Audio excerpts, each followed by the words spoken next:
What's up, guys? How's it going? NH Raven here, and today we are going to be starting our Road to Indy series with Indy coming up in about just a week and a half. I wanted to go over all the top decks that I think are going to make a huge impact in this tournament, and those three decks that I really think are kind of like a triangle meta right now are Ergon Kyte, Liam decks, and then Hoenna Sola decks. So we did a Hoenna Sola deck list about a week and a half back. That pretty holds true, that deck list, so if you want to check that out, you can check it out. It was posted about a week and a half back. But I would like to talk about Ergon Kyte, the deck that took tons of placing at the Gen Con Regionals, ended up winning it, and the Gen Con 5K. It actually won both those tournaments.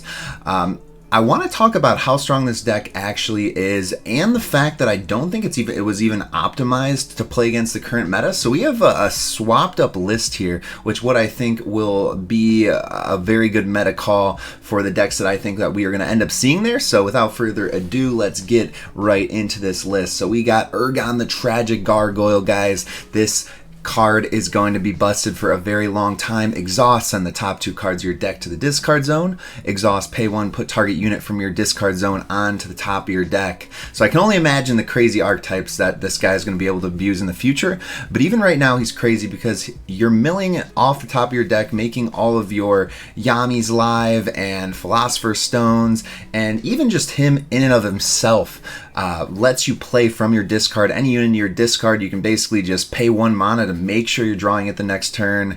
Absolutely insane, and it helps you get to Sylphia, which is a huge win condition in our meta right now. So yeah, it's pretty much just Sylphia Turbo right here.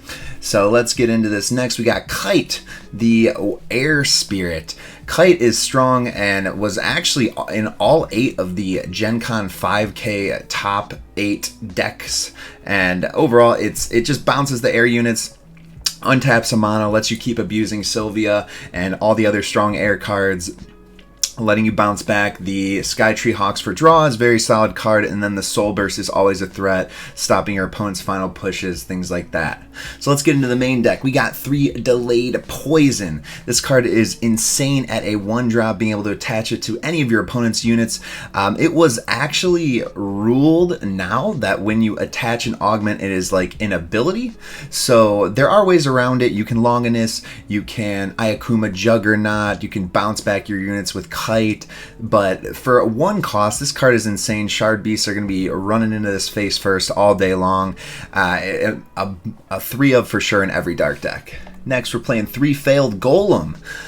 This I want to put a little disclaimer out. Solid card, letting you play it turn 1. It's good for keeping your tempo up against the Hoenna Sola match, but if you're playing against Liam, you might not want to play this. You want to try to start with Guardians, try to play more defensive in that matchup, because Failed Golem 1, if you're breaking towers and you're playing against aggro, you might be able to give him that little bit of push. So when I am playing that Liam matchup, I usually tend to use this card to crash into their units, forcing them to bump them up if possible, rather than going for towers right away.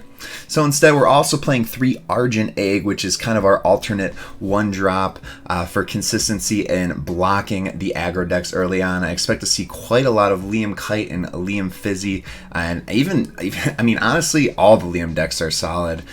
So this card just, blocks, lets you scout towers with the Whelp tokens. Very strong overall.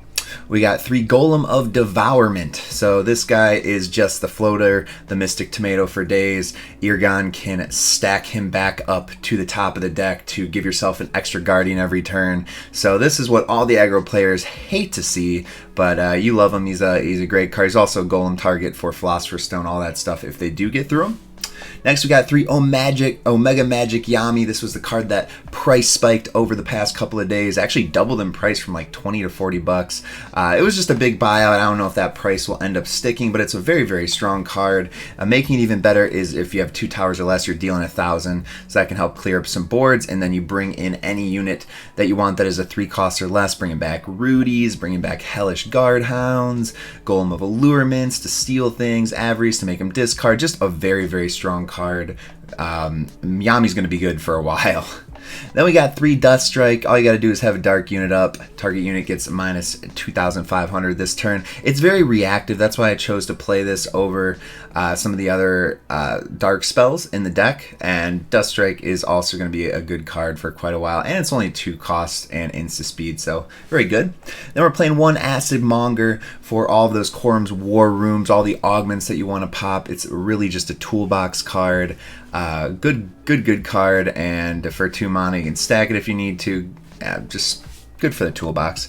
Next we got 1 Philosopher Stone. This card is crazy. It's going to be in pretty much any dark deck that involves golems for all eternity. When it arrives, you just expel them all, and then you get counters. You can remove the counters to search your deck for a dark unit, not a golem. It doesn't have to be a golem, so you can get Nobes, you can get various cards off this, Hellish Guardhound, and then your big target with it is Golem of Vengeance for that power play, so being able to rip stuff out of their hand is pretty crazy. So Philosopher's Stone, an obvious one of.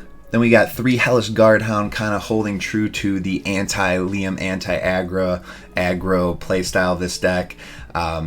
Just being able to stop a unit from attacking and then Guardian with the other half of the card is crazy. And then he's also a 2,000 butt, so he can get in there and attack when it does come time to attack. But one thing I want to explain, since we're on this point right now, is this deck does not need to play aggressively. When I play against a Liam matchup, I actually do the opposite. I don't want to even think about breaking a tower because I'm afraid of Yami, or I'm afraid of Yuki. I don't want to give them tons of advantage unless I do have an answer to the Yuki coming out. So there's no shame in not even breaking towers, just scouting them all for the first 5 turns or so until you get your Sylphia alive, until you get some answers to their pushes. Keep stunning them, keep stopping them, keep trying to take their units out. That's really how I play against the aggro decks and what I have seen success with this so far. It feels like if you get late game against Liam decks, it's a win for you. Hoenn Soul is a little bit different. You got to play a little bit aggro, off tempo, try to get to Sylphia. But let's get into the next card. We got 3 Golem of Allurement. This was 3 Golem of Avarice during the Gen Con 5K tournament, but instead we're going with Allurement because we got 3 Shard Beasts in almost every single deck outside of Ergon Kyte. You should be able to steal all the 1-drop units all around the board, steal the tokens that are coming out. Just a very strong card, being able to Yami it back. You don't have to have another golem on the board, so it's very, very strong, and stealing Shard Beasts is just a wonderful play. And going back to how we don't play really aggro, I might side 3 Shard Beasts, but I don't think I really need to in this deck just because I don't want to be breaking towers, like I said early in the matchups that I think I'm going to see a lot. So I'm opting to not play Shard Beast also. So then we got 1 Golem of Avarice, still being able to play this card when you need it to make them discard cards. Very good in the mirror and good all around, especially when it's random and they don't get to pick what card they're getting rid of. We got Professor Rudy. It explains itself. Solid card, double arrives. Almost every unit has an arrive effect in this deck, so just a great card. You can get him in on Yami too, which is insane. Nobe the Shadow Guardian, he's a guardian, he's arrive. There's a destroyed dark tower, 2,000. It's just another dark unit. Solid card all around, a 1/0 from the structure deck. Then we got Silver Watchwoman. This is a great card to stack with Ergon when you get late game. Being able to give it target attack helps you get over all those units that Liam is trying to play, and just any unit. It really just it's 2K is usually enough to get over most things that are causing you a problem, especially in aggro decks. And yeah. Then we got 1 Golem of Vengeance, your big endgame push. It's a destroyer, but you're really using it for that arrive. Look at your opponent's hand, select a card, then they discard it. If you got the golems up, you're pitching 2 out of their hand. That is game ending, especially if you understand the meta. Go for the units out of the Liam decks. Being able to stun Hoennas, just a great card, great card. Then we got 1 Twilight Knight. Drawing into this card sucks, but being able to stack it when you need it, kind of forcing your opponent to never leave up a Guardian. You can even pop your own Guardian to give it the quickness that you need to break some towers. So Twilight Knight, good card in Ergon Kyte for sure.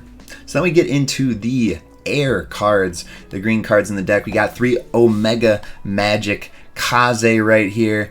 Decided to put this to 3 to help you with the aggro matchup. That's kind of what I've been a bit worried about going into this tournament. I think we've seen a lot of people going around with the Ergon Kyte decks. And also this helps for Hoenn Sola being able to Kaze cards for free once you're behind in the game and then end up drawing. Because when you're playing these aggro decks, they go so fast and they can get you down the 3 towers and Kaze becomes free real quick. So that's why we decided to max out on this card. We got the 1 Monarch Sky Dagger just so you can pitch with Kyte for free, not have any drawbacks whatsoever. Then we got 1 Skytree Hawk. I'm just playing it at 1 rather than 2 because I like the toolbox of the deck. I decided to go out and put 4 one of air units in here. Being able to stack it is solid. You're basically getting to draw 2 cards at the cost of 1 mana instead of just 1 for your turn. And if you see it in your hand, it's not the worst card ever. Then we got 1 Greathawk of the Cloudsea. Awesome card to react with off Yami. Playing it from your hand ain't bad either. You can kite it back, abuse it. Solid card. We got Sylphia, Spirit of the Air, the win con for the deck. If you're getting this thing rolling turn 4, if you rip this in your starting hand, you feel so powerful. It's just a very strong card, and it's going to be a problem for a while. It makes your opponent play so weird, and it's hard for them to get much done. Even in the Liam decks, they still got to play around it. If you can end up spinning back a couple of their units when they aren't expecting it, it can turn into an easy win real quick. You just abuse it with Kyte and play it every turn, and then what are they going to do? It helps you get into late game and just take control. So we got 1 Garga, Keeper of the Gales. I decided to keep this in here for Toolbox. A lot of Liam decks, and then all the tokens from Hoenn. If you can stop a big a push, you end up bouncing them all away. Overall, just bouncing things, giving the Garga quickness. Good for the mirror match. Just going for the Toolbox with Ergon being able to abuse it. Then we just got the 3 Zephyr Crystals. This card is crazy. Do not be afraid to leave the mana up to pop War Rooms, to pop any augments that are a problem. And then we got Corona, the Spirit Ruby. The only relevant thing for this is that it kind of makes Iskandar a lot worse. Iskandar was a card where if you saw it in a Liam deck, you were almost winning 100%. I've seen a lot of decks take Iskandar out for consistency recently, but I think it's a 50-50 of if you want to play it or not, and this could end up being your only out to it, so it can also help you get those endgame pushes if you need it, so definitely playing this special legendary shard here.